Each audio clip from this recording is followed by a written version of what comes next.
Alright, so this is an overview of the 6 main ideas. The first overview is identify elements of deviant and abnormal behavior. Deviant behavior is behavior that is considered not in the norm. The behavior or social characteristics and social behavior that would be considered risky or different in a community or society would be considered the deviant behavior. This type of behavior is usually not harmful to anyone or themselves. Deviant behavior is also not illegal.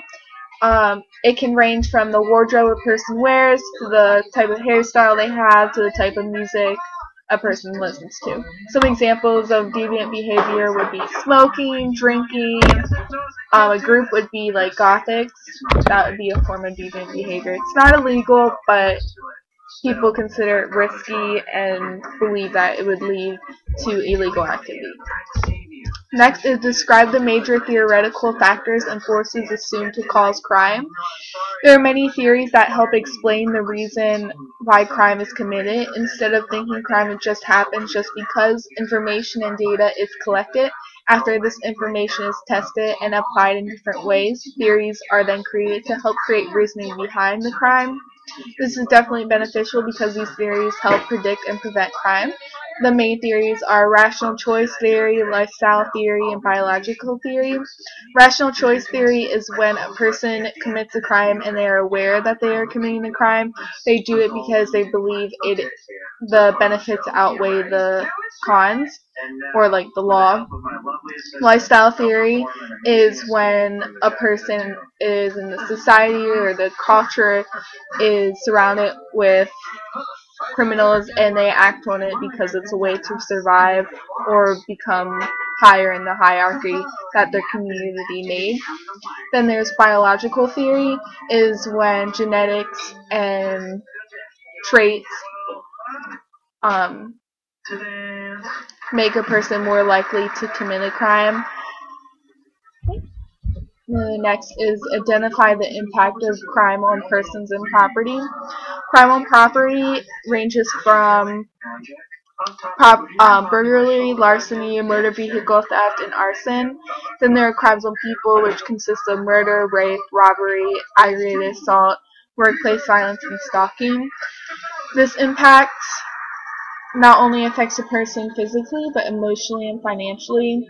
Emotionally, a person goes through traumatization, depression, post-traumatic stress, and it's showed that the higher the violent the crime is to somebody, the more they're likely to become traumatized, depressed. Next is describe the extent of crime in the United States.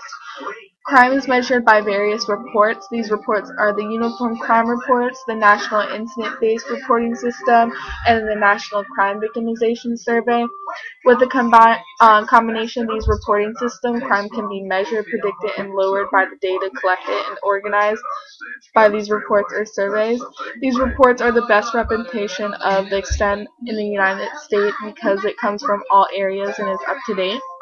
The main objective to these reports help determine the result of crime conducted. For example, how it affects a victim, to determine the number of crimes, types of crimes, and the comparisons of crimes in different areas and populations. Also, different factors influence these results. For instance, the population is different in different areas. There's cultural differences, economical differences, crime reporting differences, family differences influence these test results as well. It is hard to determine specific crime extent in the United States because of these different variables that play.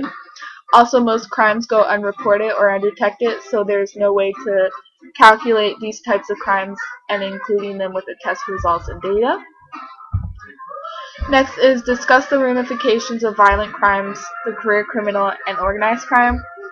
The effects of violent crime is problems with building relationships, inability to control emotions or socially and emotionally inappropriate behavior. Depression, anxiety, increased criminal behavior also is an effect of violent crimes. And then there's the career criminal. And as a career criminal, society looks down on them and they lose their rights. so they no longer have the potential to get a good job or live a regular life, which consequently makes them more likely to commit another crime so they can survive. And then becoming a career criminal also makes it more difficult for the criminal to go about daily routines, for instance, having a steady job or a life. This lifestyle makes the criminal more likely to be familiar with drug usage and burglary. Also, as a fact, career criminal also costs about $550 million on victimization as well. Then, as a result of organized crime, the consequences would be violence, um, theft, drugs, extortion, physical imitation, and then secret markets, money laundering, and it definitely affects their economy. And then finally, there is describe the concept of victimless crime. This concept of victimless crime is that there's no clear victim or apparent victim. This means that there's no pain, injury, or emotional distraught brought onto a person which would lead them to become a victim and report it. The person or persons participating in this are voluntary and are most likely aware of the consequences of the act. Victimless crimes are also known as public order acts. Even though there are no apparent victim in these illegal activities, the activities are still illegal and need to be kept in because to keep public order. That's it.